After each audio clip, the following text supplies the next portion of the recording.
Hello guys, it's Zil Mariano and welcome back to my another vlog. So for today's video guys, isang panibagong utangan platform na naman yung pag-uusapan natin dito sa ating channel. And alam nyo ba guys na naka-receive nga ako ng text na almost approved na nga daw yung aking loan application sa kanila. Plus meron silang in-offer sa akin na 20,000 at yung kanyang loan term payment ay 28 days. So par okay na yung mga ganitong klase ng loan applications kung 28 days kasi pwede na siya guys pang emergency, unlike sa ibang mga loan applications na pa 7 days lang. Pero bago yun siya guys i-download, make it sure na tapusin nyo muna itong video natin kasi i-review natin siya dito sa ating topic ngayon. Kaya kung interesado ka, please keep on watching. Okay, let's go.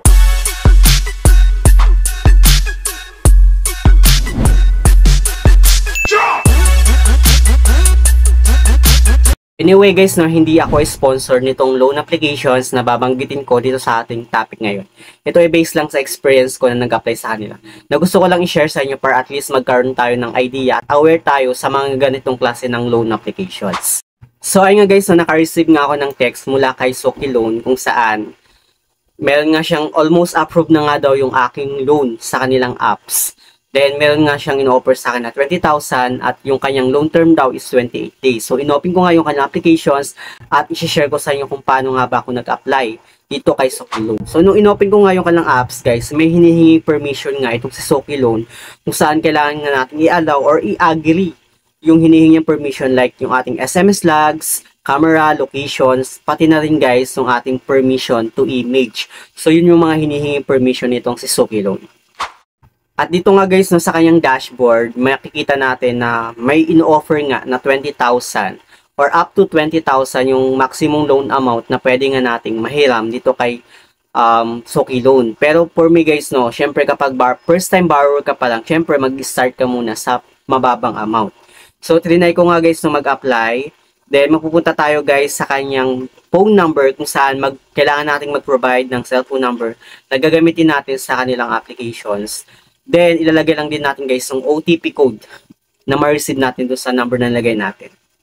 At ito nga guys, kailangan din natin mag-provide ng at least one valid ID na gagamitin natin sa kanilang applications. So, yung mga valid ID pala guys na required dito kay Soki Loan ay ilalagay ko na lang dyan sa my screen.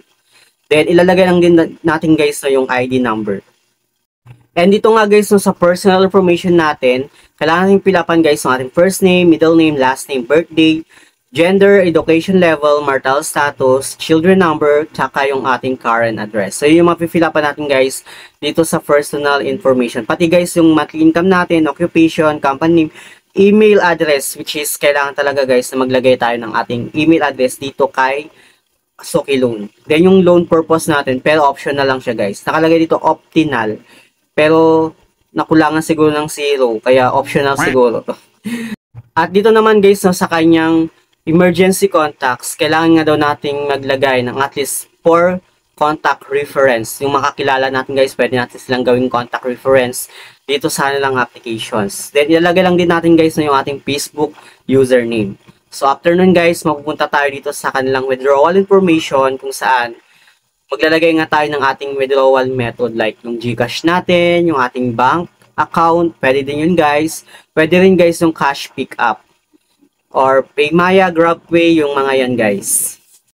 Pero kapag cash pick up naman guys, yung mas prefer nyo na withdrawal method, pwede nyo siyang makuha guys through RD Pawn Shop or sa Imluwelier. Pero meron siyang transfer fee na 180 pesos. So, ganun lang guys nung kadali na mag-apply ng applications dito kay Soki Loan. Then after nun, makikita na agad natin guys yung ating loan details or disclosure statement kung saan may in-offer na nga sa akin na 2,000 pesos. Then, nakalagay dito guys na yung kanyang loan term daw is 130 days. At nakalagay din sa baba niya guys, sabi niya dito, you will repay in 2 schedules. Yung first schedule natin na babayaran is 7 days lang siya guys. At dito nga guys, sa pinakababa niya, makikita natin yung amount lang na ma-receive natin doon sa 2,000 na in-offer sa atin is 1,320 pesos. So, yun lang yung amount na ma-receive natin. So, parang yung kaltas niya guys is 680 pesos. Then, yung loan amount nga natin is 2,000. Yung service fee daw niya is 400 pesos. Yung management fee niya is 200 pesos. Yung transfer fee niya is 80 pesos. So, yung total guys na makakakaltas sa atin dun sa 2,000 nga is 680 pesos. At hindi lang yun guys, no, dun sa 2,000, syempre may kaltas nga na 680 pesos. Then yung amount lang na ma-receive natin is 1,320 pesos. Then yung repayment or ibabalik naman natin sa kanila is 2,140 pesos. So kinaltasan na nga tayo guys ng 680 pesos. Meron din siyang or meron pa siyang interest na 140 pesos. At babayaran natin siya guys in just 7 days. Hindi siya totally guys na 28 days or hindi rin siya totoo na 130 days. Kundi 7 days lang yung kanyang repayment period. So kayo guys, uutang pa ba kayo sa ganitong klase ng loan applications kung saan ang laki ng kanyang kaltas plus meron pa siyang patong or interest? Syempre hindi, di ba, kasi mahihirapan lang tayo at the end. Lalo na 7 days repayment lang siya.